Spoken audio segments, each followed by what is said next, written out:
Otra ventaja que nos dan las subsucesiones y las subsucesiones es que tenemos otra caracterización de lo que es un conjunto compacto. Nosotros hasta el momento tenemos dos o tres en realidad caracterizaciones de subconjuntos compactos del plano complejo. Una es la definición, cerrado y acotado.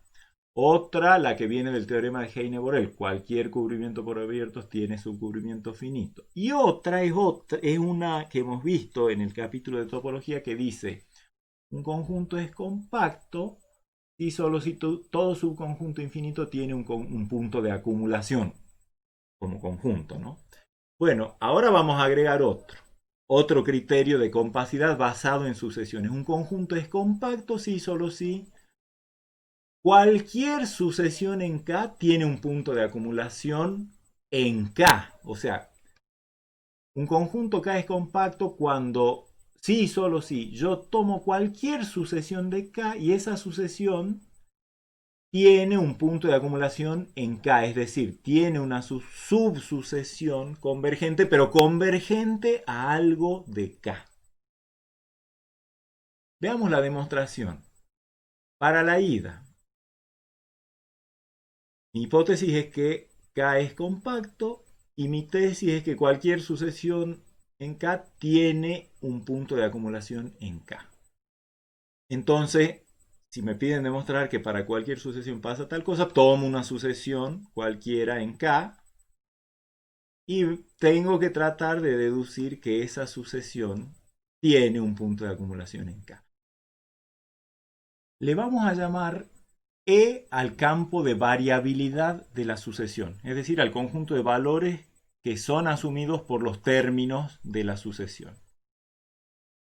Hay dos chances, o ese campo de variabilidad es finito o es infinito. Si el campo de variabilidad es finito, recuerden lo que vimos hace un ratito en uno de los ejemplos, tiene que haber alguno de los elementos del campo de variabilidad que se repita infinitas veces entre los términos de la sucesión. Eso quiere decir, tiene que haber una familia tiene que haber un L en el campo de variabilidad y una familia de índices, números naturales, infinita, una sucesión infinita, creciente tal que ZNK es igual a L. Es decir, me fijo en toda la sucesión, supongamos que la tenga anotada Z0, Z1, Z2. Si el campo de variabilidad es finito, tiene que haber un número L de E que aparece infinitas veces, o sea, con frecuencia infinita en las distintas posiciones de los términos de la sucesión. Y por lo tanto, me voy fijando cuáles son los subíndices que corresponden a ese cada vez que aparece ese número L. Eso me permite, por supuesto, armar una subsucesión de la Zn en la cual es constante y por lo tanto converge a L. Así que L es un elemento de E y E es, por supuesto, que E es un subconjunto de K porque el campo de variabilidad más vale que esté contenido en K. Y eso, por supuesto, me está diciendo que SL es un punto de acumulación de la sucesión. ¿Por qué? Porque he identificado una subsucesión constante que tiene un límite, que es el propio L, que está en K. O sea, el caso en el que E es finito es casi trivial. Ahora, si E es infinito, fíjense que E, el campo de variabilidad, es un subconjunto de K porque la sucesión está en K, así que sus elementos son elementos de K. Así que si E es infinito, E sería un subconjunto infinito de K. Y nuestra hipótesis para la idea es que K es compacto. Recuerden que nosotros hemos demostrado en el capítulo de topología que todo conjunto compacto, de hecho, un conjunto es compacto si solo si cualquiera de sus subconjuntos infinitos tiene un punto de acumulación en el conjunto. Así que eso es lo que estamos por aplicar ahora. Si E es infinito, seguro que E tiene un punto de acumulación en K, le vamos a llamar L. Ojo, acá estamos hablando de punto de acumulación del conjunto E. del campo de variabilidad. Recuerden que la definición de punto de acumulación de un conjunto es que cualquier entorno reducido contiene un punto, pero una de las primeras cosas que hemos visto es que cualquier entorno reducido contiene infinitos puntos del conjunto. ¿Sí? Eso cuando hablábamos de puntos de acumulación de conjunto. Vamos a aplicar eso acá. Vamos a decir, yo puedo mirar el entorno de radio 1 alrededor de SL, del punto de acumulación de E, porque mi idea va a ser construir para la Zn una subsucesión que converja a L. Entonces voy a mirar el entorno de radio 1 alrededor de L. En ese entorno reducido, como L es punto de acumulación de E, en ese entorno reducido hay digamos, algún elemento de E. Los elementos de E son justamente los valores de Zn conforme n varíen los naturales, así que tiene que haber un n0 tal que en ese entorno reducido de radio 1 haya un elemento de la sucesión, un término, le voy a llamar n0 a su índice, o sea, existe n0 tal que L menos el z sub n0 es menor que 1. Ahora voy a pensar en el entorno de radio 1 medio.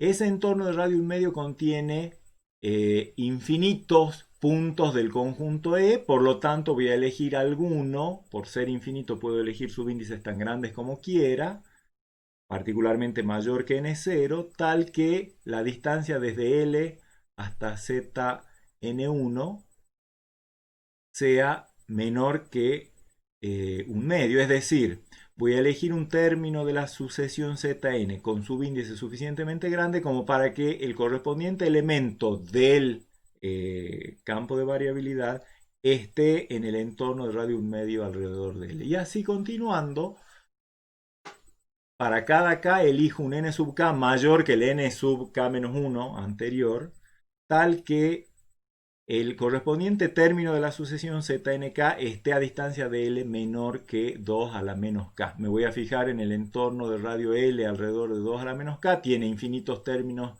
infinitos elementos de E, por lo tanto puedo elegir un n sub k con estas características. La sucesión que así formo, por supuesto que va a ser una subsucesión de Zn, porque voy eligiendo los nk en forma creciente estrictamente. Y por supuesto que converge a L porque la distancia entre L y Znk tiende a 0 cuando k tiende a infinito, así que converge a L, por lo tanto L, o sea, ya le he construido una subsucesión a la Zn cuyo límite es L, por lo tanto L es punto de acumulación de la sucesión Zn. Ahora tenemos que demostrar la vuelta, es decir, que si un subconjunto del plano tiene la propiedad de que cualquier sucesión de K tiene un punto de acumulación en K, o sea, cualquier sucesión en K tiene subsucesión convergente en K, entonces el conjunto K es compacto. Caracterización de compacidad en términos de sucesiones. Entonces, lo vamos a hacer también a través de esa propiedad de que verificamos que un conjunto K es compacto si y solo si cualquier subconjunto infinito de K tiene un punto de acumulación en K. Entonces tomemos un subconjunto infinito cualquiera de K. Veamos que ese subconjunto infinito tiene un punto de acumulación de conjunto en K. Para eso vamos a hacer la siguiente construcción. Elijamos cualquier número complejo en E. Es infinito, así que no voy a tener problemas en elegir cualquier número complejo y le voy a llamar Z0, el subíndice, apuntando a construir una sucesión, por supuesto. Pero elijo un número de E y le llamo Z0.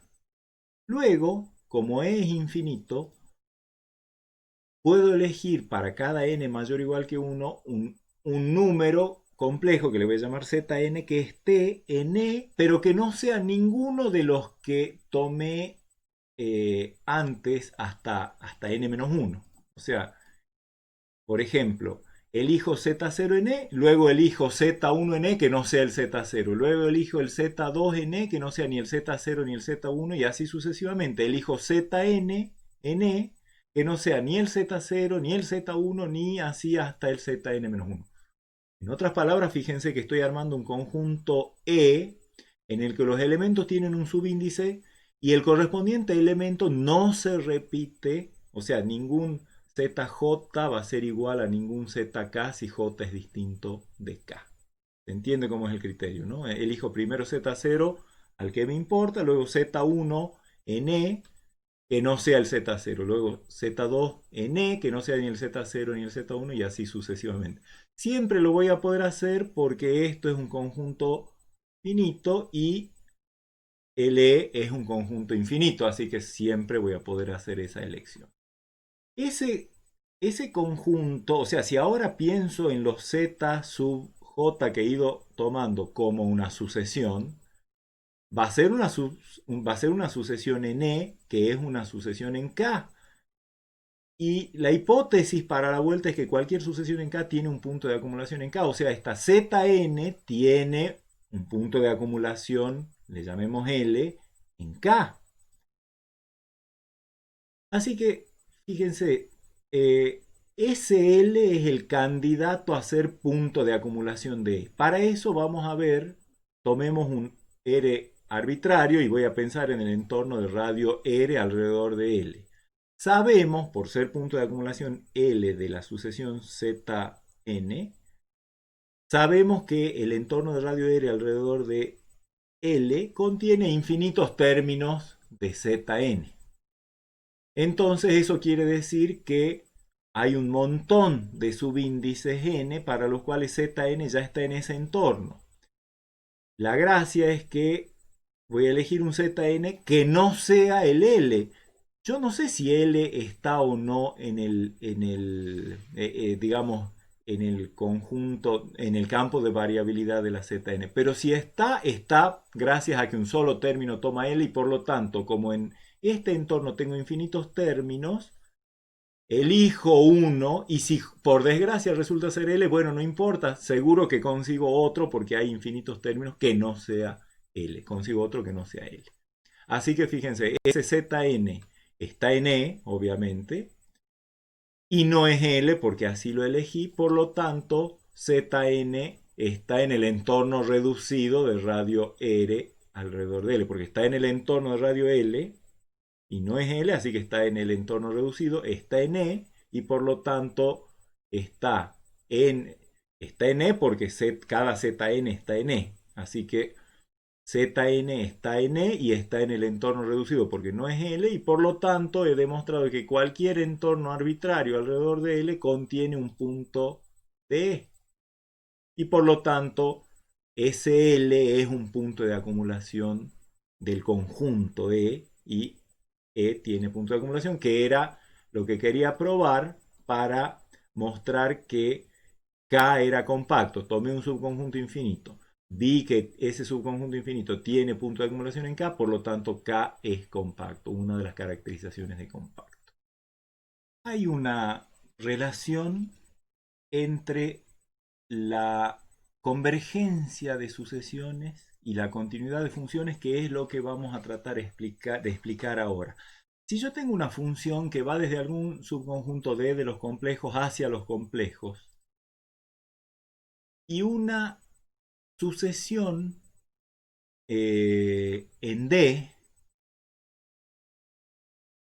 por supuesto que las imágenes de los términos de esa sucesión forman una sucesión en el plano W. Es decir, fíjense que si yo tengo, por ejemplo, eh,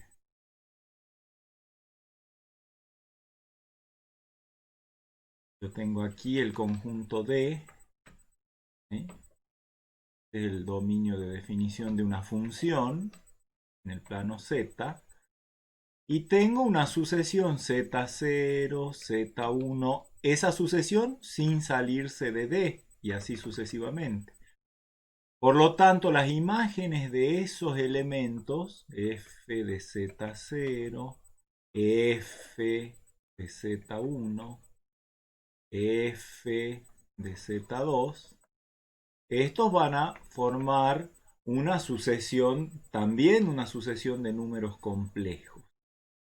¿Qué relación habrá entre la convergencia, si es que esta sucesión convergiera, por ejemplo, si la sucesión de los Zn convergiera, la sucesión de las imágenes de los Zn convergerá o no?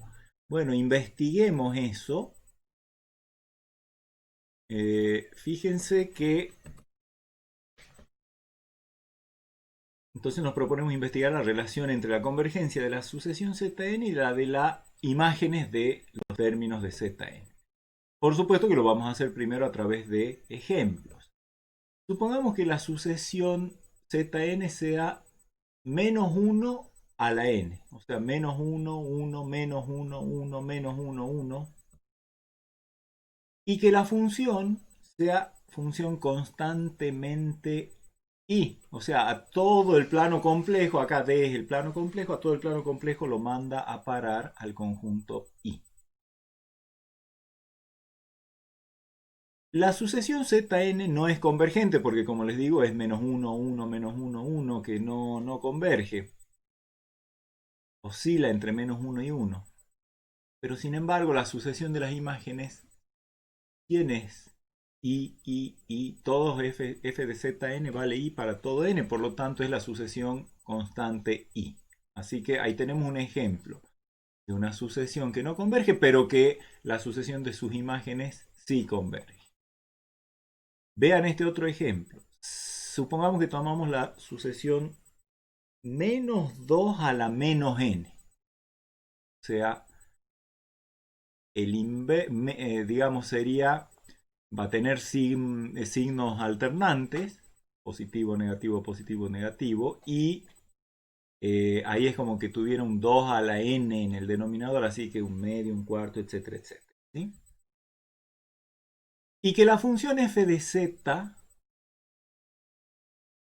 mande a z, lo transforme, lo asocia a i si es que la parte real de z es mayor o igual que 0, o menos i si la parte real de z es menor que 0. Veamos esto eh, en un dibujo. A ver, lo vamos a dibujar acá arriba. No vamos a perder de vista eso. Y lo vamos a hacer con colorado al ejemplo este. ¿Sí? La sucesión entonces, fíjense, para menos 2 a la menos n menos 2 a la 0 es 1. Luego menos un medio, más un cuarto, menos un octavo y así sucesivamente. ¿Sí? O sea, se va aproximando a 0 por los dos lados. Pero fíjense que la función manda a i o a menos i dependiendo de si la parte real es mayor o igual que 0 o es menor que 0. Así que a todos los que están acá los va a mandar ahí. Este va a ir ahí, este va a ir ahí, este va a ir ahí. Todos los que estén a la derecha del 0 van a ir ahí. Y los que estén a la izquierda van a ir a menos i.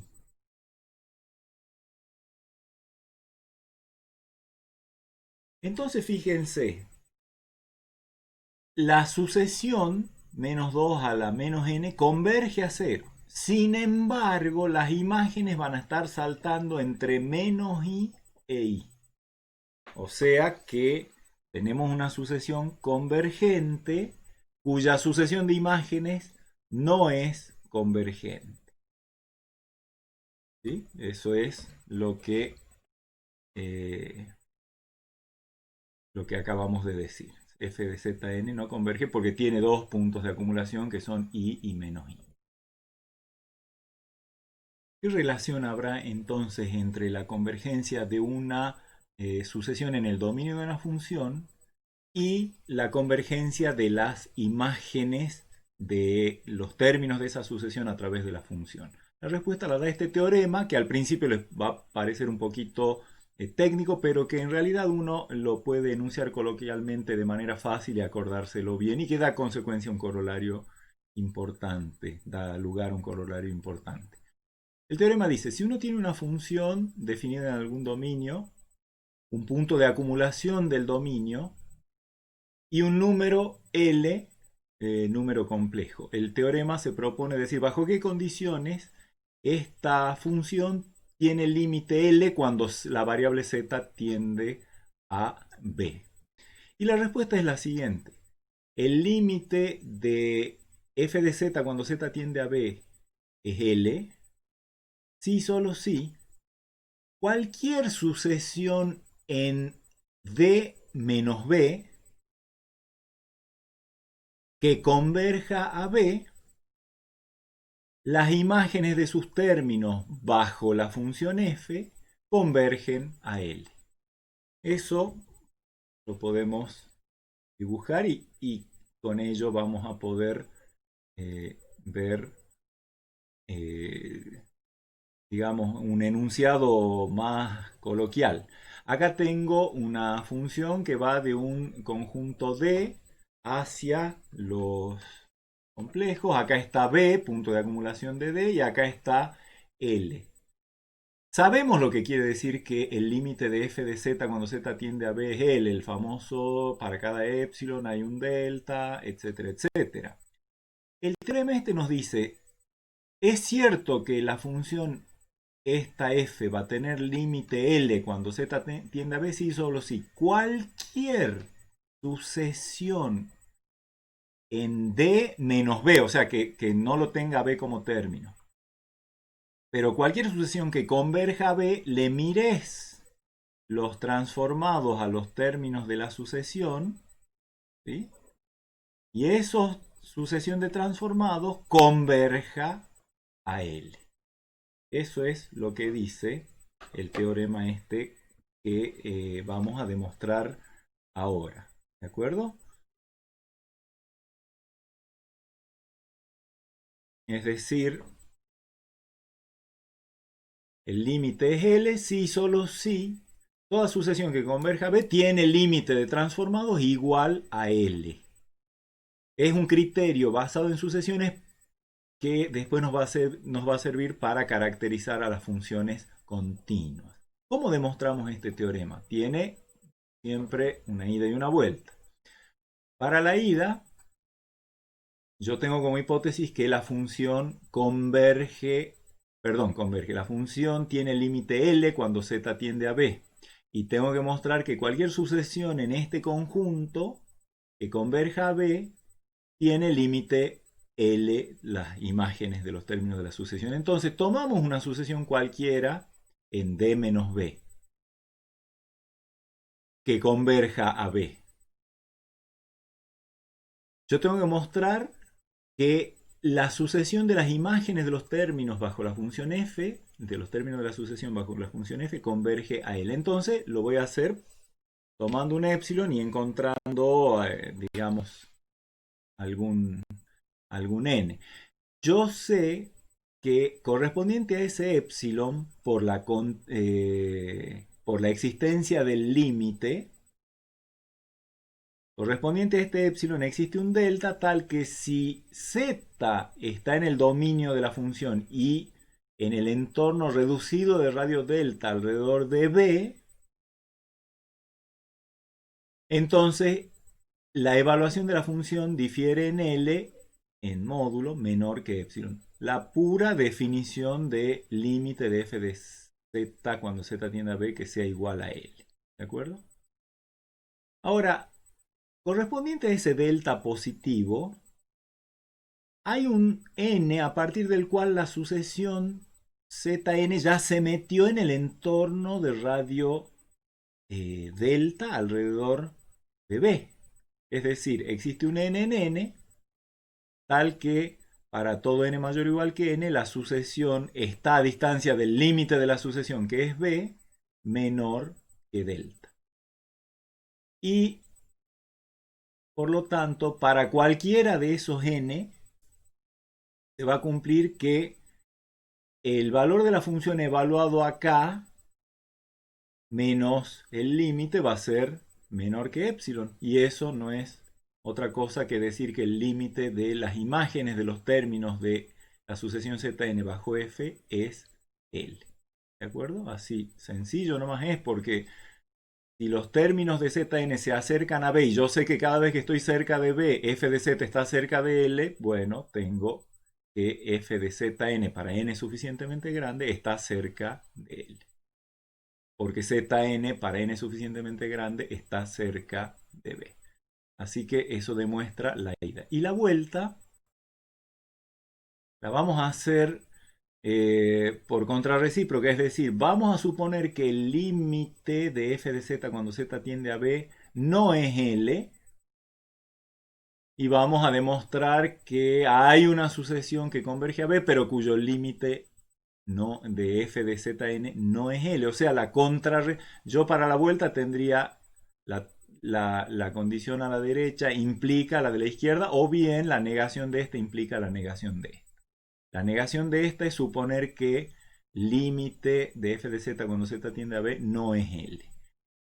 Insisto, tengo que mostrar la negación de esto, que es que existe una sucesión Zn en D menos B que converge a B, pero cuyo límite de las